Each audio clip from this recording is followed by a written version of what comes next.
ایک چھوٹا سا گاؤں تھا جس کا نام تھا شیرپور۔ یہ گاؤں ایک گھنے جنگل کے درمیان واقع تھا جہاں ہری بھری فصلیں، بلند و بالا درخت اور شفاف ندیاں بہتی تھیں۔ گاؤں کے لوگ بہت سادہ اور مہمان نواز تھے۔ وہ اپنی روزمرہ کی زندگی میں فطرت کے ساتھ ہم آہنگ تھے اور ہر کام میں قدرت کی مدد مانگتے تھے۔ لیکن اس گاؤں کی سب سے بڑی حیرت اور راز ایک جادوئی درخت تھا جسے لوگ جادوئی درخت سے دودھ کہتے تھے۔ یہ درخت گاؤں کے بالکل وسط میں واقع تھا۔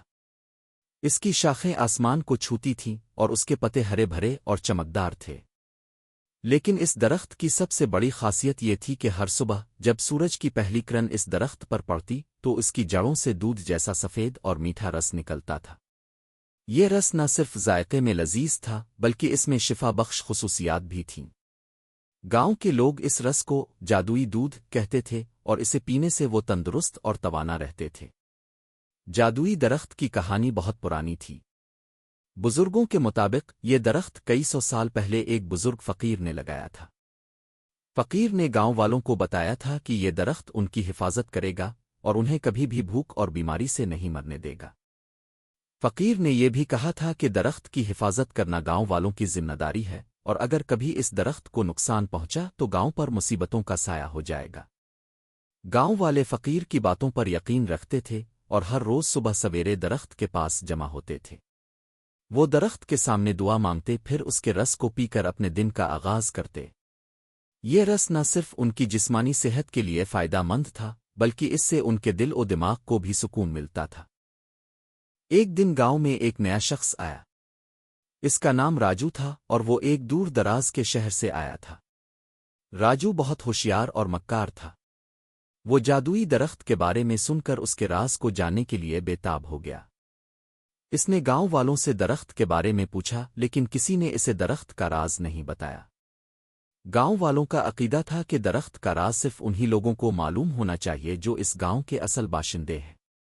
راجو نے اپنی چالاکی سے گاؤں والوں کا اعتماد حاصل کرنے کی کوشش کی۔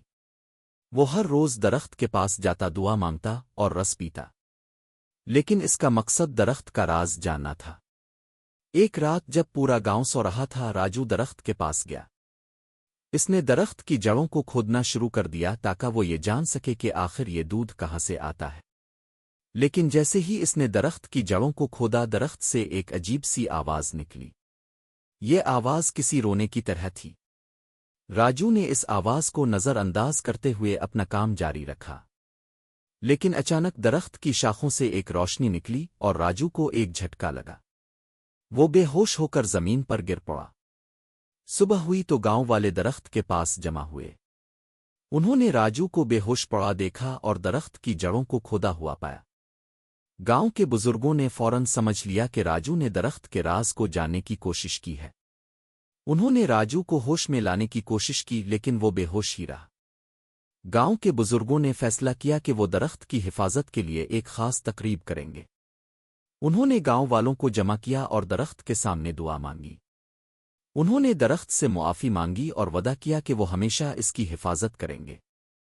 تقریب کے آخر میں درخت سے ایک بار پھر وہی سفید رس نکلنا شروع ہو گیا اور گاؤں والوں نے اسے پی کر اپنے دل و دماغ کو سکون بخشا۔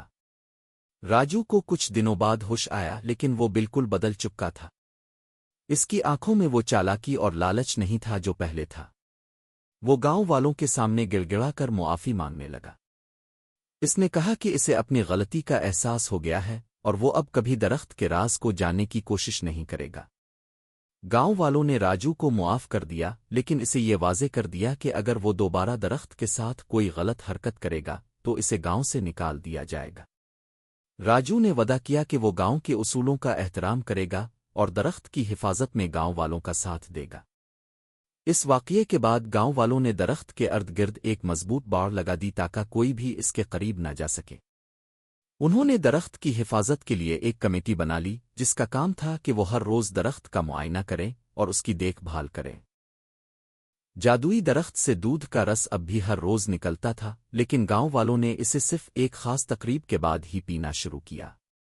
وہ ہر روز صبح سویرے درخت کے پاس جمع ہوتے، دعا مانگتے اور پھر رس پیتے۔ یہ رس ان کے لیے نہ صرف ایک غذا تھا بلکہ یہ ان کی روحانی اور جسمانی صحت کے لیے بھی بہت ضروری تھا۔ راجو اب گاؤں کا ایک اہم فرد بن چکا تھا۔ وہ درخت کی دیکھ بھال میں گاؤں والوں کی مدد کرتا تھا اور ہر تقریب میں بڑھ چڑھ کر حصہ لیتا تھا۔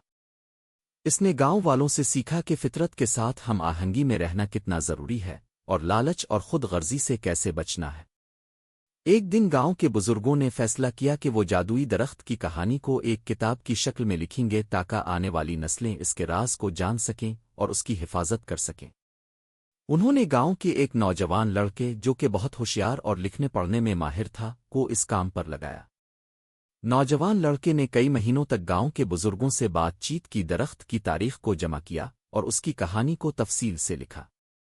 جب کتاب تیار ہو گئی تو گاؤں والوں نے ایک بڑی تقریب کا اہتمام کیا۔ اس تقریب میں انہوں نے کتاب کو درخت کے سامنے رکھا اور دعا مانگی کہ آنے والی نسلیں اس کی حفاظت کریں اور اس کے راز کو محفوظ رکھیں۔ کتاب کی اشاعت کے بعد گاؤں کی کہانی دور دراز کے علاقوں میں پھیل گئی۔